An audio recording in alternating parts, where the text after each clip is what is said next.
ಗುಬ್ಬಿ ತಾಲೂಕಿನ ಕಡಬ ಹೋಬಳಿಯ ಡಿ ರಾಮಪುರದ ಬಳಿ ಬೃಹತ್ ರೈತರ ಪ್ರತಿಭಟನೆಗೆ ಸಜ್ಜು.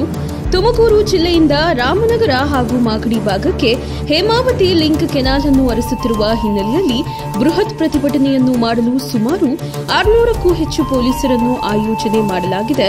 ಡಿವೈಎಸ್ಪಿ ಚಂದ್ರಶೇಖರ್ ನೇತೃತ್ವದಲ್ಲಿ ಪೊಲೀಸರು ಬಿಗಿ ಬಂದ್ ಮಾಡಿದ್ದು ರೈತರು ಸಾಲು ಸಾಲಾಗಿ ಆಗಮಿಸುತ್ತಿದ್ದಾರೆ.